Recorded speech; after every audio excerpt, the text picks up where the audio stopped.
As aulas de vídeo apresenta Quem são os Mormons e os Maçons? Produzido pelo pastor Lutero Royer e ensinado pelo pastor Ricardo Gondim Rodrigues. E agora com vocês, pastor Ricardo. Mormonismo. Mas o nome oficial da Igreja Mórmon é Igreja de Jesus Cristo dos Santos dos Últimos Dias. O título tem o nome de Jesus, mas será que esta igreja é realmente cristã? Hoje eu gostaria de lhes falar sobre o mormonismo e como ele se relaciona com a maçonaria.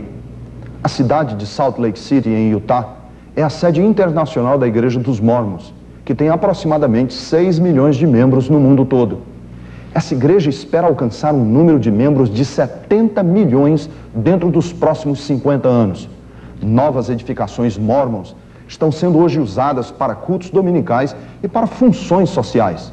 Estão sendo construídos numa média de 2 por dia ao redor do mundo. É chocante descobrir o que é realmente o mormonismo.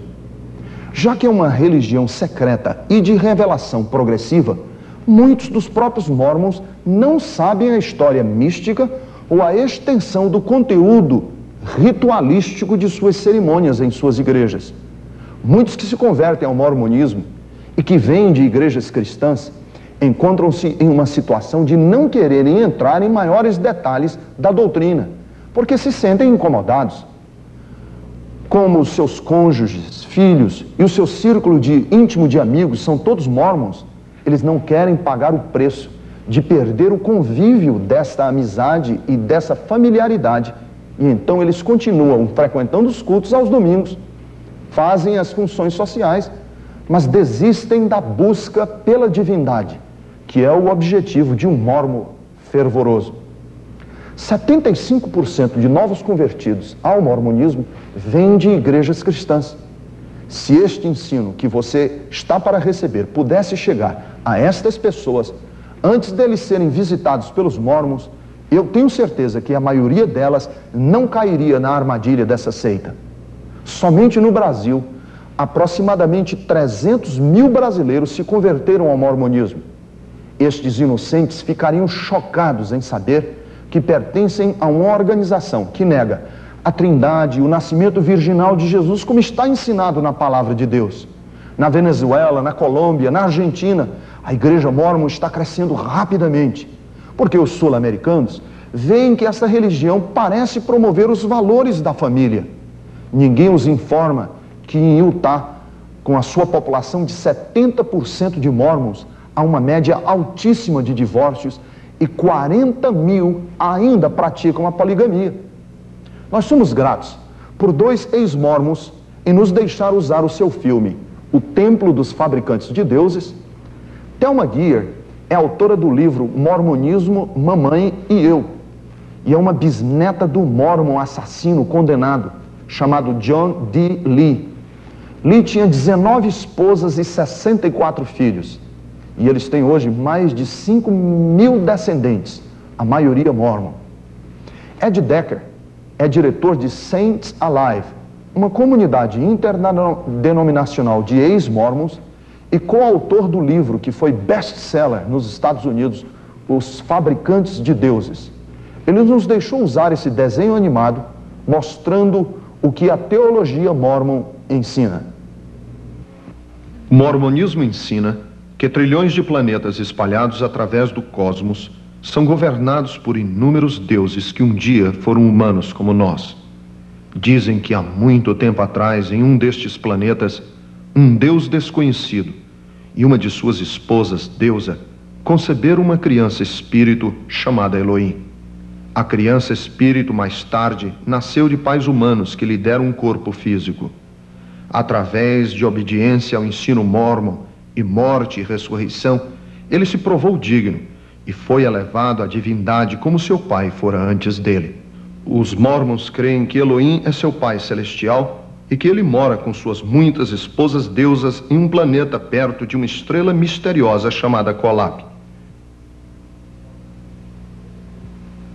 Aqui os deuses do mormonismo e suas esposas, através do sexo celestial, eternamente produzem bilhões de crianças espírito. Para decidir seu destino, o chefe dos deuses Mormons convocou um grande concílio celestial. Os 2 filhos mais velhos de Elohim estavam ali, Lúcifer e seu irmão Jesus. Um plano foi apresentado para construir o planeta Terra, onde as crianças espírito iriam obter seus corpos mortais e aprenderem o bem e o mal. Lúcifer ficou de pé e fez a sua proposta de se tornar o salvador deste mundo novo. Querendo a glória para si mesmo, ele planejou forçar todos a se tornarem deuses. Opondo-se à ideia, o Jesus dos Mormons sugeriu dar ao homem livre arbítrio como nos outros planetas. Em votação, aprovou-se a proposta do Jesus dos Mormons que se tornaria o salvador do planeta Terra. Irado, Lúcifer maliciosamente convenceu 1/3 dos espíritos destinados à Terra para guerrear com ele numa revolta. Assim, Lúcifer se tornou o diabo e os seus seguidores demônios. Enviados ao mundo, foi-lhes negado possuírem corpos de carne e osso. Aqueles que permaneceram neutros na batalha receberam a maldição de nascerem com a pele preta. Assim, os Mormons explicam a raça negra. Os espíritos que lutaram mais valentemente contra Lúcifer seriam as pessoas de pele mais alva ou branca e agradável, como o livro dos Mormons os descreve. Os antigos profetas Mormons ensinavam que Elohim e uma das suas esposas, uma deusa, vieram à Terra como Adão e Eva, para começar a raça humana. Milhares de anos depois, Elohim, com forma humana, novamente foi para o planeta Terra, saindo da estrela base Colap, para ter relações físicas com a Virgem Maria e dar a Jesus um corpo físico. Um dos apóstolos Mormon ensinou que depois que Jesus atingiu a maturidade, ele teve pelo menos 3 esposas, Maria, Marta e Maria Madalena. Através dessas esposas, o Jesus dos Mormons supostamente foi pai de algumas crianças antes de ser crucificado. O fundador do mormonismo, Joseph Smith, se autoproclamou um dos seus descendentes. De acordo com o livro dos Mormons, depois de sua ressurreição, Jesus veio para as Américas para pregar aos índios, que os Mormons creem ser realmente israelitas. Assim, o Jesus dos Mormons estabeleceu sua igreja nas Américas da mesma maneira que na Palestina.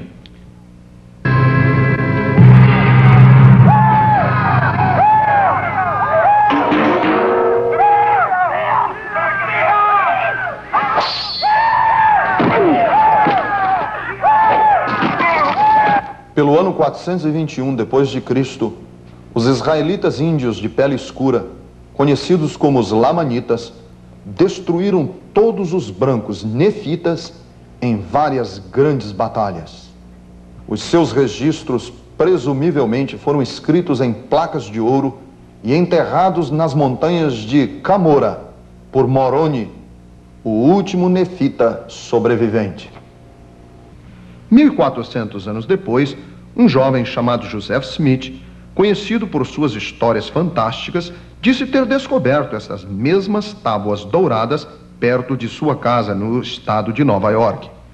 Ele agora é honrado pelos Mormons como um profeta, porque reivindicou revelações do mundo espiritual em que recebeu o mandato de organizar a Igreja Mormon, porque todos os outros credos cristãos eram uma abominação. Joseph Smith originou a maioria dessas doutrinas estranhas e milhões hoje crerem serem verdadeiras. Ao manterem um código rígido de preceitos morais e financeiros e através de rituais secretos realizados por si e pelos mortos, os santos dos últimos dias esperam mostrar serem dignos e assim tornarem-se deuses. Os Mormons ensinam que todos devem se apresentar no julgamento final perante Joseph Smith, o Jesus dos Mormons e Elohim. Os Mormons que forem selados numa cerimônia de casamento eterno esperam se tornar deuses polígamos no reinado celestial e governar outros planetas e criar novas famílias através da eternidade. Os Mormons agradecem a Deus por Joseph Smith, que proclamou ter feito mais por nós do que qualquer outro homem, inclusive Jesus Cristo. Os mormons creem que Joseph Smith morreu como um mártir, derramou seu sangue por nós para que também pudéssemos nos tornar deuses. O templo, seus rituais e canções secretas é o âmago do mormonismo. Todo mormon que espera se tornar um deus deve se casar em uma cerimônia de casamento eterno. Qualquer casamento civil ou religioso anterior não significa nada para o mormon que ambiciona a divindade. Esta dramatização de um ritual autêntico foi mostrada no filme Os Fabricantes de Deuses. Como a maioria dos mormons não podem saber o que se passa dentro do templo, os oficiais dos mormons agora consideram a assistência a este filme bases o suficiente para uma ação disciplinar imediata, inclusive a possível excomunhão da igreja. Chuck Sackett é um ex-participante do Templo Mormon que conduziu milhares de cerimônias num período de mais de 9 anos e conduziu os rituais do véu místico no Templo de Los Angeles, na Califórnia. Depois de entrar no templo, os homens e as mulheres são separados. Os noviços entram primeiro em um vestuário onde são instruídos a tirar toda a sua roupa, que são guardadas em um armário e trancados com uma chave. Seus corpos nus são cobertos com um lençol em forma de um poncho chamado de escudo. Eu lavo sua cabeça para que seu cérebro e intelecto se tornem claros e ativos. Seus olhos para que veja claramente e discerna entre a verdade e o erro. Seu nariz para que cheire. Lavagens cerimoniais, unções e bênçãos são então feitas em cada parte do corpo por um obreiro do templo. Seu seio para que receba princípios puros e virtuosos. Seus órgãos e suas entranhas para que sejam saudáveis e fortes e exerçam suas funções próprias.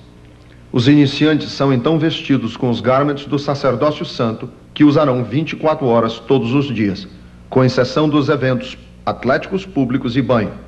Mas para muitos mormons devotos, eles não são retirados nem nos momentos de intimidade física. Será um escudo e uma proteção para você contra o poder do destruidor até que termine o seu trabalho na terra. O garment mágico age como um talismã oculto, supostamente dando ao dono proteção contra as forças satânicas e suas consequências. Isso quando usado sempre e os votos mantidos.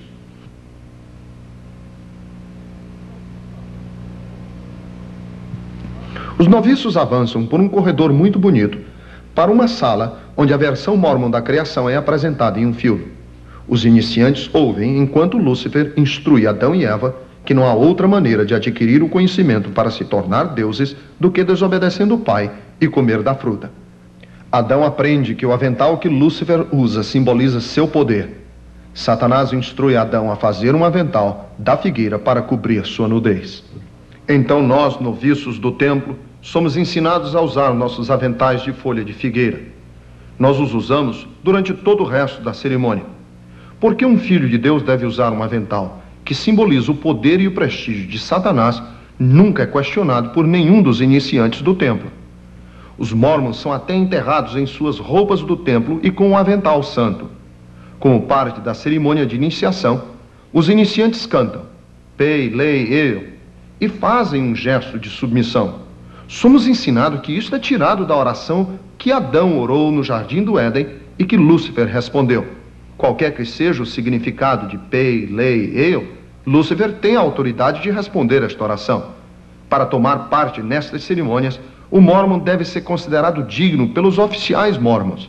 Ser digno inclui pagar seu dízimo total e se abster de café, chá, álcool, fumo e concordar em usar o garment mormon 24 horas por dia. Uma vez dentro do templo, o mormon é imerso em uma série de rituais diretamente tirados da maçonaria escocesa.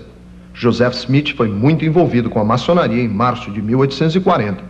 E de fato uma loja maçônica foi instalada em Nauvoo, Illinois, em março de 1842, sob seu controle e sua influência direta. Como estudei os dois assuntos, eu entendi o juramento, as palavras secretas, os nomes secretos, os gestos e as palmas especiais. Todas as coisas que fiz no mormon e no ritual do templo vieram dos rituais escoceses. O primeiro gesto do sacerdócio arônico representa ter sua garganta cortada de orelha a orelha e ter sua língua cortada pela raiz.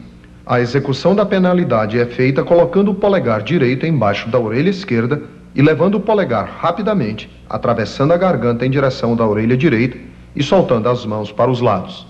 O primeiro gesto do sacerdócio de Melquisedeque representa ter sua barriga aberta e seus órgãos e entranhas jogados no chão. As frases agora foram revisadas para serem menos ofensivas. Mesmo assim, cada noviço ainda jura um voto que, se revelar estas palavras e gestos secretos, ele concordaria em ser morto. Nenhum juramento como este existe em toda a história cristã judaica, e sim no paganismo.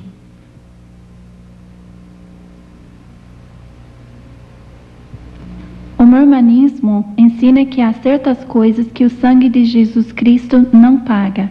O próprio sangue do mormon deve ser derramado. Meu bisavô foi um destes homens, conhecido como anjos destruidores ou os danitas, que cortavam as gargantas de certos mormons que cometeram ofensas contra o mormonismo. Algumas das coisas pelas quais os mormons no passado derramaram seu sangue, sua garganta rasgada, foram adultério, roubo, casamento com um negro. Talvez o mais perigoso fosse fazer certos juramentos lá no templo mormon e depois negar estas juras. Eu acho que o mais trágico de tudo era que os pais seguiam seus próprios filhos e atiravam neles porque eram culpados de apostasia.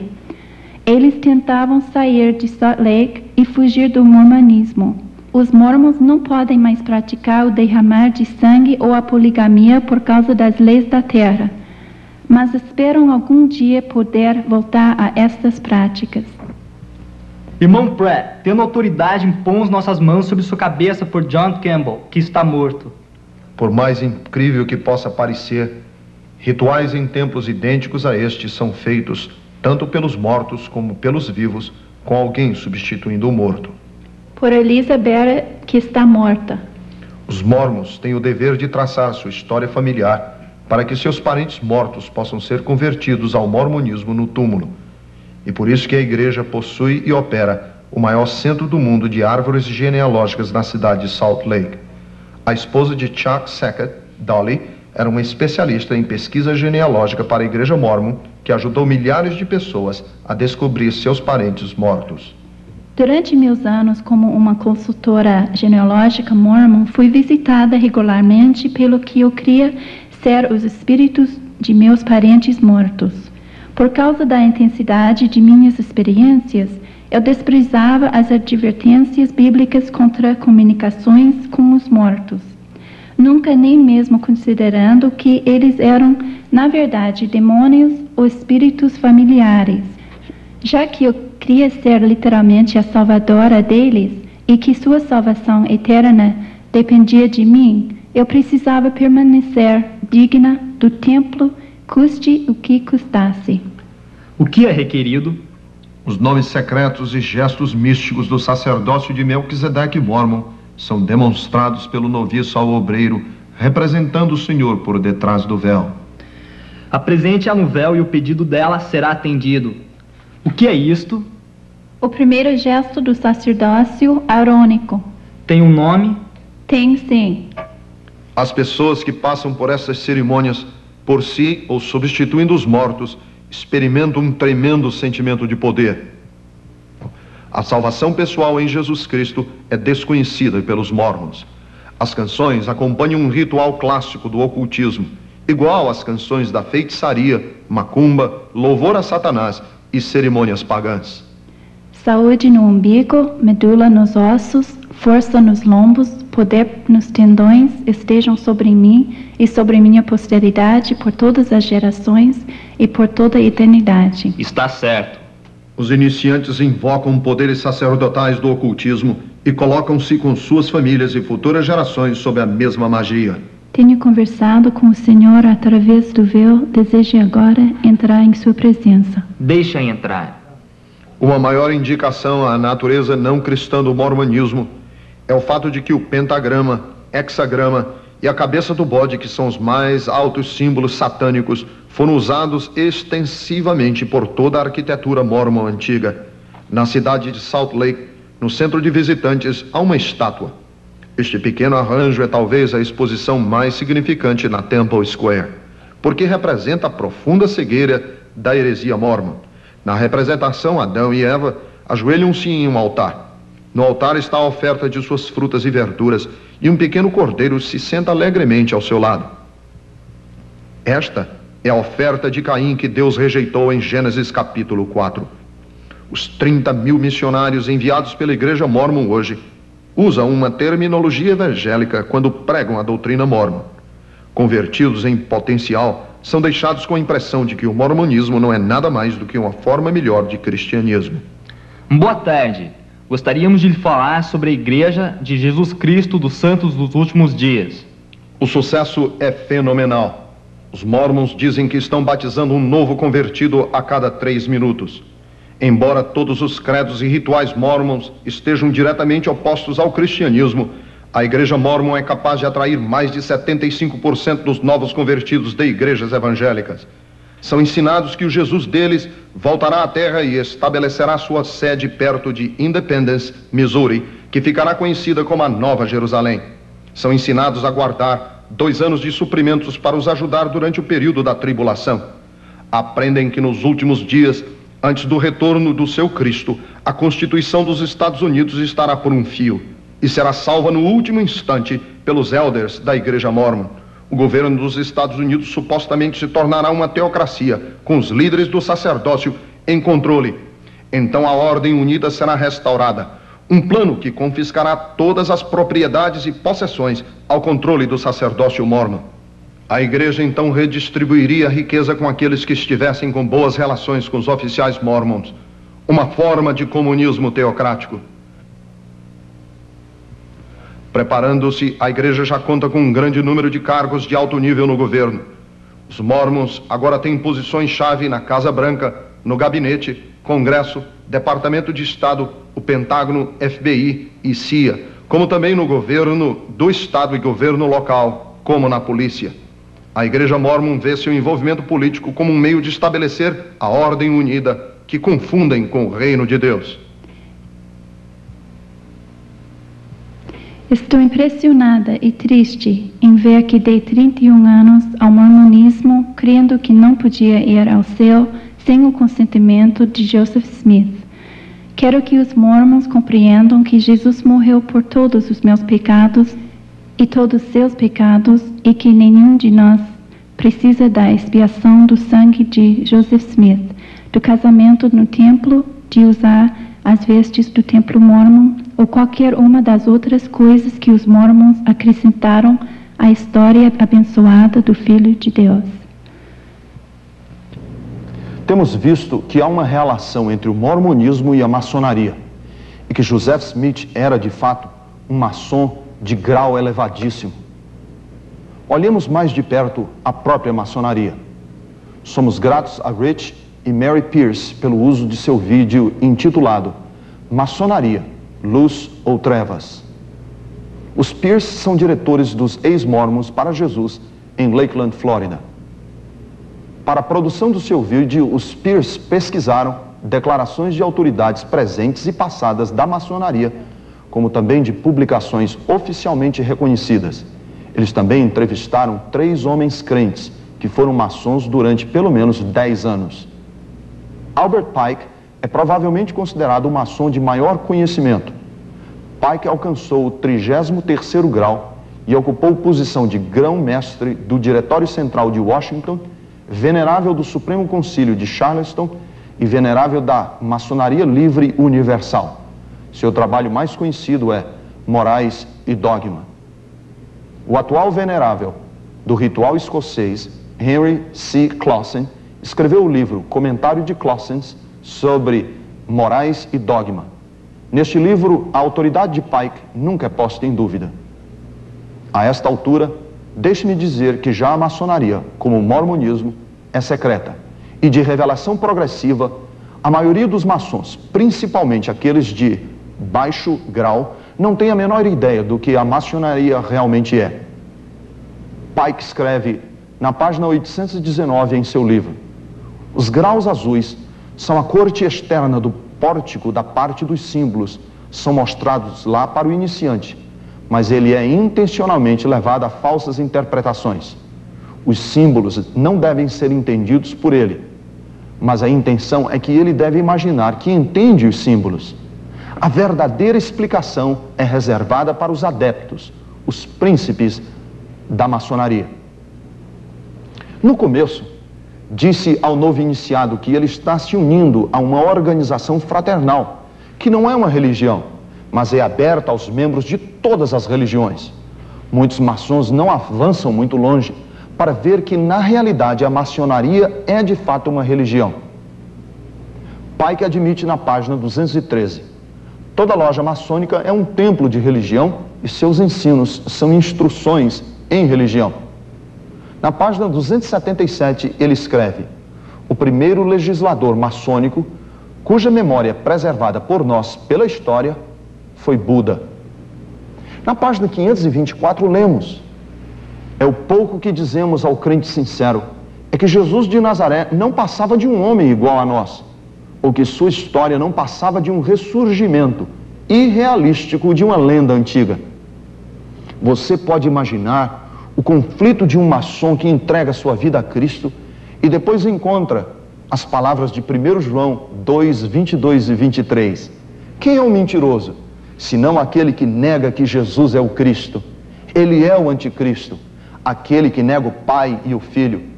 Quem quer que negue o Filho, o mesmo não tem o Pai. Aquele que reconhece o Filho, tem o Pai também.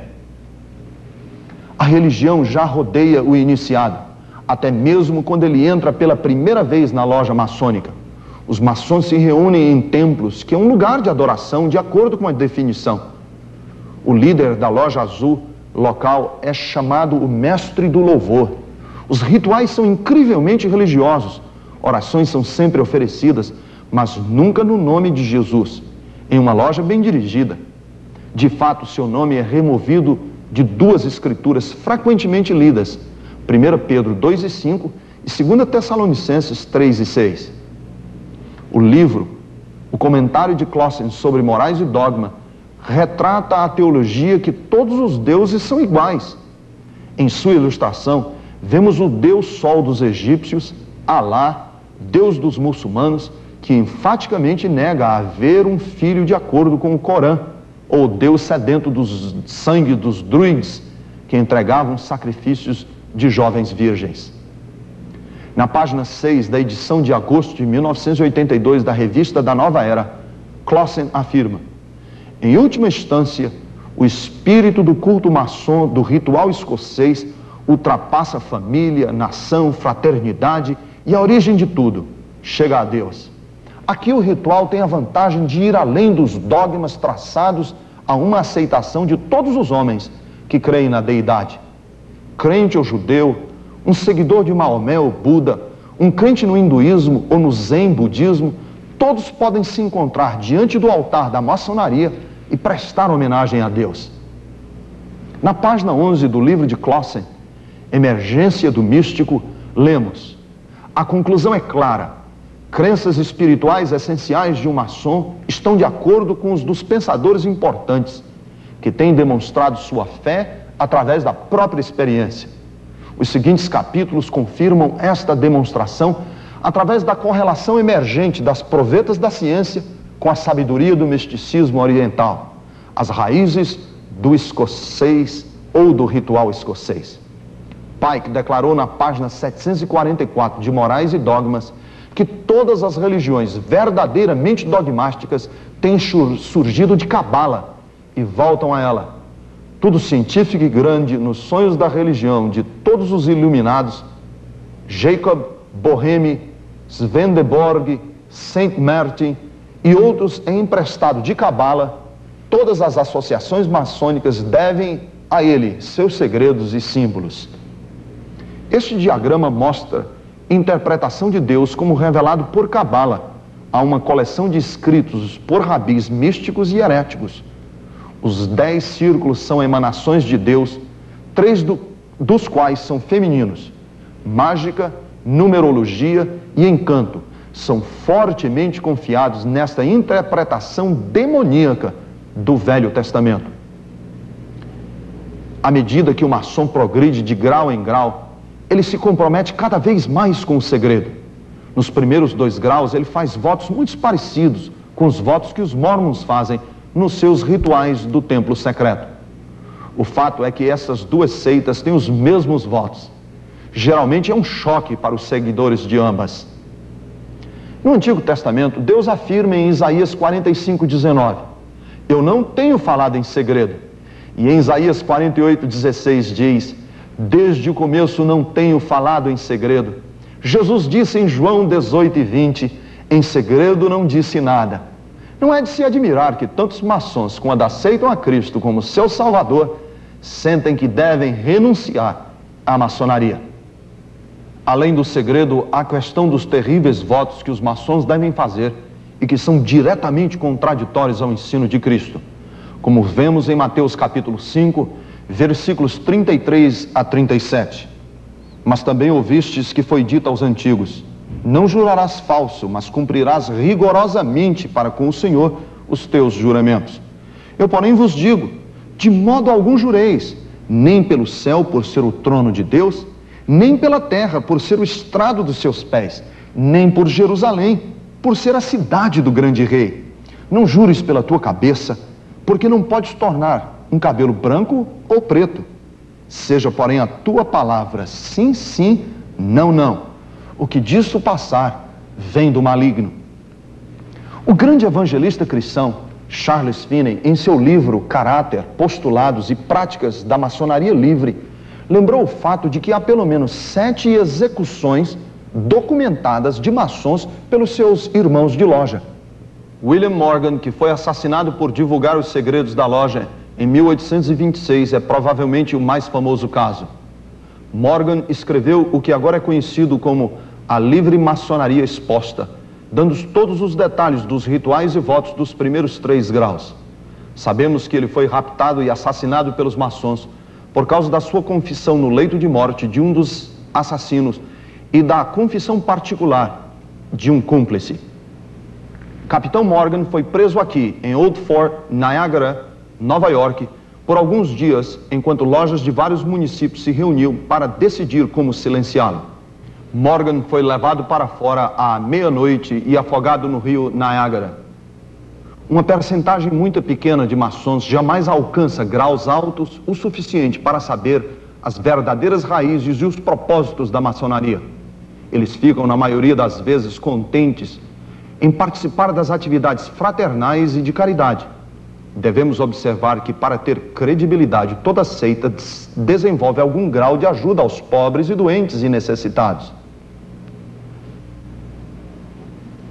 Pike, a maçonaria, fez um discurso para 23 Supremos Concílios do Mundo em 1889 na Europa, e está registrado no livro escrito por Edith Starr Miller, Teocracia do Ocultismo, que pode ser visto no Museu Britânico. Diz ele: a vós, soberano grão-inspetor-geral, dizemos isto, que podeis repetir aos irmãos dos graus 32, 31 e 30, e a todos nós, iniciados de altos graus, que deveríamos manter a religião maçônica na pureza da doutrina originária de Lúcifer. Se Lúcifer não fosse Deus, então Adonai, o Deus dos cristãos, cujas obras provam sua crueldade, perfidez e ódio pelos homens, barbarismo e repulsa às ciências, os seus sacerdotes não o caluniariam? Sim, Lúcifer é Deus, diz ele. Infelizmente, Adonai também é Deus. Então Pike chega a esta conclusão: assim, a doutrina do satanismo é uma heresia de acordo com a interpretação dos cristãos, e a verdadeira e pura religião é a crença em Lúcifer, o verdadeiro Deus, que é semelhante a Adonai. Mas Lúcifer, Deus da luz e do bem, está lutando pela humanidade contra Adonai, que é, na opinião de Pike, o Deus das trevas e do mal. Pela evidência apresentada, torna-se claro que o espírito da maçonaria não é divino, mas demoníaco. Suas características são segredo, idolatria, votos de sangue, mentira e medo, induzidos pela ameaça da morte. Jesus falou: conhecereis a verdade e a verdade vos libertará. Agora que você já sabe a verdade sobre o mormonismo e a maçonaria, não somente você está livre para compartilhar essas verdades com os que já estão presos, mas também você agora pode ser mais amoroso, sem condenação e gentil para aqueles que já foram enganados. Vamos ter muita oração e muita paciência, que são essenciais para trazer à luz aqueles que por engano aceitaram as trevas em forma de luz. Vamos orar juntos? Senhor nosso Deus e Pai Celestial, eu quero te pedir em nome de Jesus, que o Espírito de revelação da Tua Palavra possa vir sobre estes que estão agora, Senhor, sendo apresentados à verdade, porque a Tua Palavra é a verdade. Ilumina pelo Teu Espírito e tira, ó Deus, do engodo, tira, ó Pai, do engano dessas falsas seitas, dessas heresias, para que possam reconhecer e aceitar a Jesus como o único e salvador pessoal de suas vidas. Ajuda-os, Senhor, a fazerem agora um compromisso sério e honesto contigo, através do Teu Filho, pois é em nome dele, em nome de Jesus Cristo, o Senhor, que nós te oramos agora. Amém.